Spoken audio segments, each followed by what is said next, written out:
Welcome à tous, on se retrouve aujourd'hui pour un épisode hors série de Star Wars Special.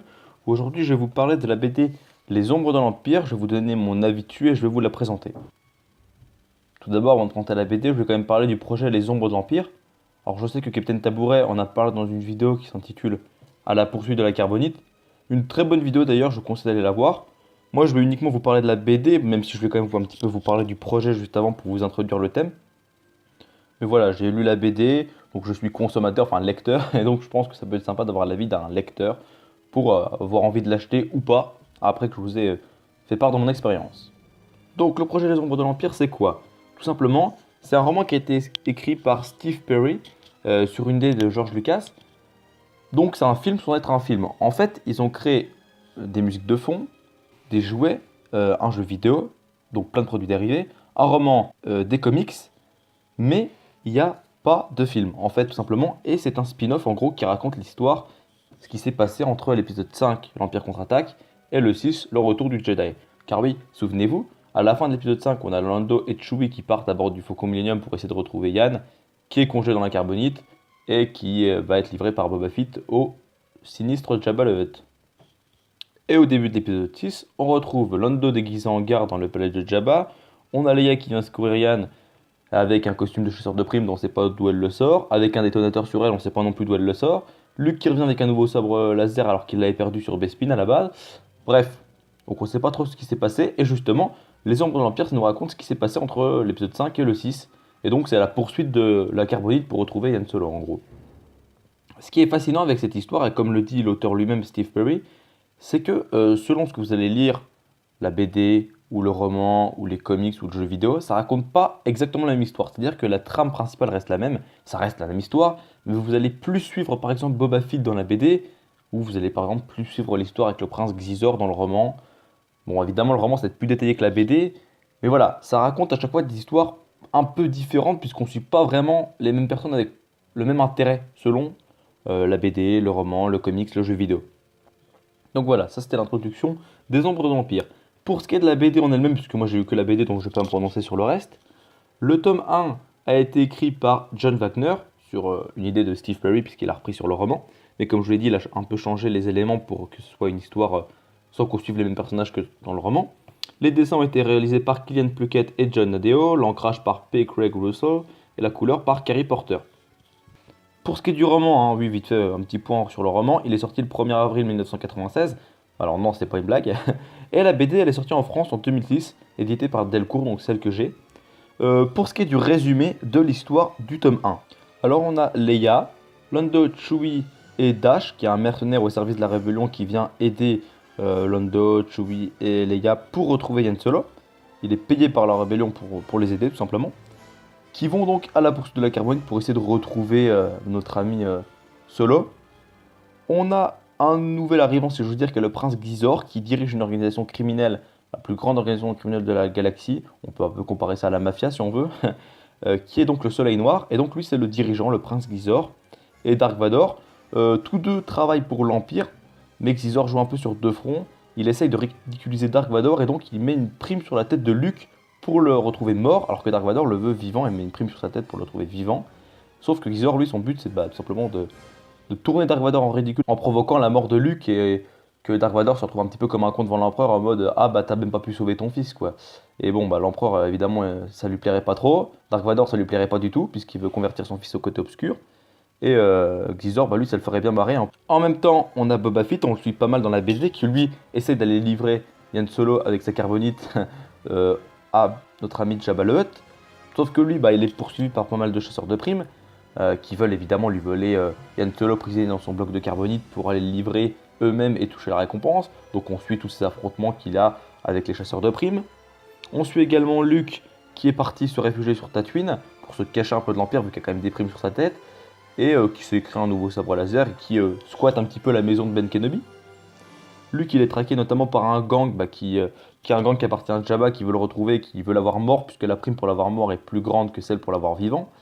Et Dark Vador a envoyé un de ses agents sur place pour empêcher que Luke ne se fasse tuer. Donc l'agent a infiltré le gang de Jabba qui veut justement Luke mort pour avoir la prime de Xizor. Ouais, c'est un peu confus mais vous m'avez compris. Leia, elle a entendu parler du prince Xizor Elle va infiltrer le palais de ce prince Gisor. Et c'est là que Guri, qui est une agent droïde humanoïde au service du prince Gisor, qui est en fait un droïde assassin, mais sous forme humaine, tout simplement, va lui donner une tenue de chasseur de primes pour pouvoir rentrer sans problème dans le palais de Xizor et pour pas être inquiété par les autorités impériales, etc. Et donc, du coup, elle va rencontrer le prince Xizor. Et de là, bah, il va essayer de la charmer parce qu'il a un espèce de pouvoir qui lui permet d'attirer les femelles, en gros.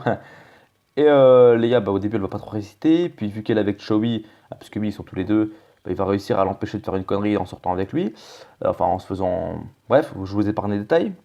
Donc notre ami Cho, il va réussir à s'enfuir du palais de Xizor, mais Leia va être retenue prisonnière. Luke va revenir la chercher avec Lando, Dash et Chewie. Et ils vont réussir à la libérer. Ils vont menacer de faire exploser le palais de Xizor. Donc c'est là qu'ils sortent les détonateurs que Leia avait dans la main au début de l'épisode 6. Et ils vont tout simplement s'enfuir pour partir essayer de retrouver Yann, qui entre-temps aura été livré par Boba Fett à Jabba le Hutt. Donc voilà, ça résume le tome 1. Bon, je suis pas un très bon conteur, donc j'ai fait au mieux. Pour ce qui est de mon avis sur le tome 1, alors sur les dessins, je trouve qu'ils sont assez beaux. Franchement, c'est du beau boulot. Je trouve que les dessins sont très beaux. Pour ce qui est du scénario, je trouve qu'il est bien, même si je trouve que dans la BD, il y a malheureusement des plans qui vont un peu trop vite. Notamment, voilà, on voit même pas la conception du sabre laser de Luke, quand il s'enfuit du palais, voilà, ça passe très très vite. Donc bon, j'ai envie de dire, la BD est bien, le scénario est bien, mais ça va très très vite dans la BD, je trouve. Même si c'est vraiment intéressant à lire, mais ça se passe vite, quoi. C'est ça le principal défaut, si j'ose dire. Le lien avec l'épisode 6, bah, il est respecté, ça fait parfaitement la transition. Et pour ce qui est du prix, qui est de 15 euros, est-ce que ça vaut son prix? Je dirais que oui, mais je trouve que c'est quand même un petit peu cher. Après, il y a quand même pas mal de boulot sur les dessins, sur l'ancrage, etc. C'est quand même une belle BD. Après, voilà, le tome 1 est quand même intéressant parce que ça raconte vraiment le spin-off. J'ai pas lu le roman, mais je suppose que le roman raconte quand même mieux l'histoire. La BD passe un peu vite sur certains passages, mais bon. Si vous êtes vraiment fan de Star Wars et que vous aimez les BD, bah achetez-la parce que je la trouve quand même sympa. On va maintenant parler du tome 2 qui n'a quasiment rien à voir avec le tome 1. Il s'appelle Les Ombres de l'Empire Évolution. Le scénario est de Steve Perry. Le dessin de Ron Randall, l'ancrage de Tom Simmons et Ron Randall et la couleur de Dave Nestle. Il est paru en comics et romans au State à la demande des éditeurs à Steve Perry, puisque bah, le tome 1 avait très très bien marché, donc voilà. Il est également paru en BD chez Delcourt en France et il est sorti en 2011. Il se situe après le retour du Jedi. Donc le résumé de cette histoire du tome 2, l'Empire est vaincu, l'Alliance a réussi à gagner. Enfin voilà, c'est après le film numéro 6 de Star Wars, le retour du Jedi. Et on suit plus l'histoire de Guri. En fait, Guri, je vous en ai un petit peu parlé dans le résumé du tome 1. C'est le droïde assassin humanoïde, donc sous forme de femme, très très jolie d'ailleurs, au service d'Oxysor. Le prince Xizor est mort, donc elle a plus rien à faire au Soleil Noir. Elle décide de s'enfuir et de chercher un scientifique de l'Empire qui un peu spécialisé, bah, qui est son concepteur tout simplement, puisqu'elle était à la base une droïde assassin de l'Empire, et donc elle ne veut plus être un assassin, et elle veut tout simplement bah, devenir quelqu'un de normal, si j'ose dire. Et donc elle essaie de le retrouver, il y a des espèces de péripéties, parce que quand elle arrive, bah, le mec lui dit « Ouais, mais mon droïde médical qui m'aidait à faire des opérations compliquées comme celle-là, bah, il a été enlevé. » Donc elle va rechercher le droïde médical, puis elle revient, mais le Soleil Noir, entre-temps, bah, il a plus de leader. Et donc les membres du Soleil Noir s'entre-déchirent pour réussir à trouver un leader, parce que chacun veut être leader, limite. Et il y a la nièce de Xizor qui veut devenir la chef du Soleil Noir, donc elle décide de retrouver Guri, et il la retrouve, et ça fout un beau bordel. Et il y a Luke, Yann, Leia et Chewie et Lando qui se ramènent au même moment.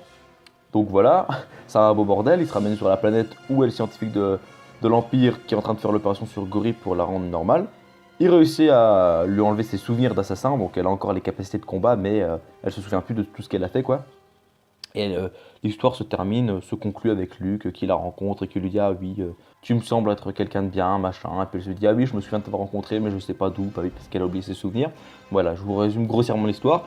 Et à la fin, on la voit dans un bar et elle croise le mercenaire Dash, rappelez-vous, celui qui était au service de la rébellion pour protéger Luke et également pour guider nos amis Lando et Chewie et Leia pour retrouver Yann. Elle retrouve Dash dans un bar et puis il lui dit « Oh, vous voulez prendre un verre ?» Elle lui dit oui, et puis ils se sauve à la table et voilà.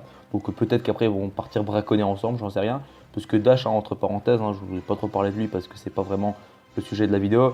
Mais c'est un mercenaire qui ressemble pas mal à Yann. Il a déjà un vaisseau qui lui ressemble. Donc il ressemble pas mal au Faucon Millenium, son vaisseau, même si c'est pas le même. Et en plus, bah, c'est un peu un mercenaire, bon. C'est un peu un mercenaire trafiquant comme Yann, quoi. Donc voilà, je vous ai grossièrement résumé l'histoire. Je suis pas un bon conteur, mais je pense que vous devrez pouvoir comprendre comme ça avec des mots simples. Donc mon avis sur le tome 2, les dessins sont très beaux. Ils sont aussi beaux que le tome 1. Pour ce qui est du scénario, il est bien, mais moins intéressant que le tome 1, j'ai trouvé. Parce que le tome 1, c'était vraiment, ouah, qu'est-ce qui va se passer? Comment on fait le lien entre l'épisode 5 et le 6? Comment ça se fait que Leia elle a un costume chasseur de primes? Mais qu'est-ce qui va arriver à Xizor, etc., etc. J'essaie de pas trop vous spoiler en même temps de cette vidéo, puisque je vous raconte pas tout ce qui se passe dans la BD, hein. Je vous ai vraiment résumé grossièrement. Je vais pas vous raconter ce qui s'est passé entre Xizor et Vador, parce que Xizor, évidemment, il veut faire chier Vador, mais Vador va le découvrir, donc voilà. Et je vais pas vous en dire plus pour pas vous spoil. Mais voilà, je voulais justement dire que l'histoire du tome 2 est moins intéressante que celle du tome 1, je trouve. Bon, c'est moins palpitant de suivre Guri, même si j'ai quand même apprécié l'histoire, mais voilà, j'ai pas non plus surkiffé quoi. Pour ce qui est du lien avec la fin de l'épisode 6, bon, le lien est plutôt respecté, hein. Il n'y a plus l'empereur Palpatine, il n'y a plus Vador. Enfin voilà, ça correspond à la fin de l'épisode 6. Il n'y a quasiment plus d'armée impériale. Il reste quelques croiseurs par-ci par-là, mais voilà. Le prix, il est encore d'environ 15 euros. Bon, alors, j'ai envie de dire, ça va, mais je trouve que ça fait quand même cher vu que le tome 2 n'est pas non plus ouf. Pour ce qui est du scénario, je trouve en tout cas. Et puis que voilà, le tome 2 ne sert pas à comprendre. Il raconte juste la suite du tome 1 en fait. Le tome 2 il sert pas à comprendre l'histoire du retour du Jedi et ni à faire le lien entre l'épisode 5 et 6. Donc le tome 2 n'est pas indispensable si vous voulez juste faire le lien entre l'épisode 5 et 6 de Star Wars. Je vous conseille d'acheter que le tome 1. Si vous voulez lire le tome 1 et 2 pour voir à peu près comment évoluer les personnages du tome 2, que ce soit Guri, comment évoluer le Soleil Noir, etc. Je vous conseille d'acheter le tome 2. Mais après, 15 euros, est-ce que ça vaut son prix? Pour les dessins, je dirais oui. Après, je trouve que c'est quand même assez cher, mais on sait que les belles BD cartonnées Delcourt, notamment, qui sont de belles grosses BD, ça coûte assez cher. À la fin, vous avez une petite galerie photo, c'est gratuit, donc voilà, c'est sympa. Mais ouais, est-ce que ça vaut son prix? Je dirais que oui, mais tout juste quoi. On va dire que c'est limite excessif. Enfin voilà. La vidéo est terminée. J'espère que mon avis sur ce tome 1 et 2 des Ombres de l'Empire vous aura plu. Je suis pas quelqu'un qui sait super bien raconter les histoires, donc je fais au mieux, hein. J'espère que ça vous aura servi. En tout cas, j'ai essayé de pas trop vous spoiler en même temps, de vous résumer grossièrement l'histoire du tome 1 et du tome 2 en vous donnant mon avis. Et puis moi, je vous dis à la prochaine. Allez, bye les gens.